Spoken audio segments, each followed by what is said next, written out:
Pour ou contre les prières de rue. Lors du premier jour du Ramadan, des milliers de musulmans ont fait la prière à Times Square, New York.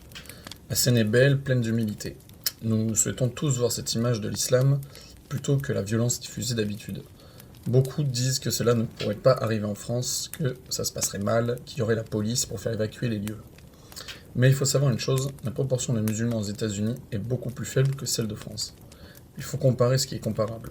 Regardez en Inde, les hindouistes font preuve de violence sur les minorités religieuses, dont les musulmans d'ailleurs, mais aucune violence n'est signalée en France de la part de l'hindouisme. Il ne faut donc pas en conclure que c'est un problème de mentalité des peuples, mais un problème de nombre. Plus il y a du monde, plus il y a de problèmes. Par ailleurs, la question musulmane n'est pas du tout la même chez les Américains qu'en France. De plus, il ne faut pas comparer des pays qui ne sont pas comparables. La prière de rue islamique est une évidence dans les pays musulmans. Pour un pays religieux et ouvert comme les États-Unis, il semble anodin qu'ils acceptent ce genre de pratique, même s'il ne s'agit pas de la même religion, en l'occurrence le christianisme. Et puis cette prière survenait pour un moment unique dans l'année. Ce n'est pas comparable avec des prières quotidiennes que les musulmans pourraient faire dans les pays islamiques.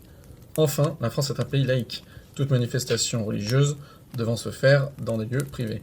Cet événement pourrait donc être comparable à une manifestation ou un sitting, chose qui doit être régulée et encadrée par la loi.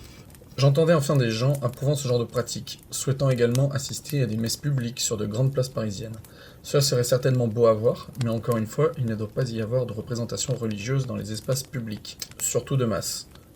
Il s'agirait maintenant d'assumer pour ces personnes, dire haut et fort que vous souhaitez supprimer la laïcité et revenir à un pays religieux, multiconfessionnel, une libanisation de la France. Ce dernier terme n'est pas un gros mot, vous avez le droit d'aimer la politique libanaise et de le souhaiter pour la France. Le christianisme a assimilé la laïcité parce qu'il l'a vécu directement. Il a dû se plier aux lois françaises et a coopéré en ce sens parce qu'il n'avait pas le choix. La laïcité a été établie dans une France où le christianisme était très majoritaire. Elle fut instaurée contre lui, en quelque sorte, et aussi pour les autres religions ultra-minoritaires à l'époque. La France ne fait pas de favoritisme religieux, elle décide de n'en regarder aucune pour n'en discriminer aucune, à l'inverse de nombreux pays religieux. Il faut donc que les musulmans arrêtent de se plaindre. Cette religion a explosé en France bien après que cette loi fut créée.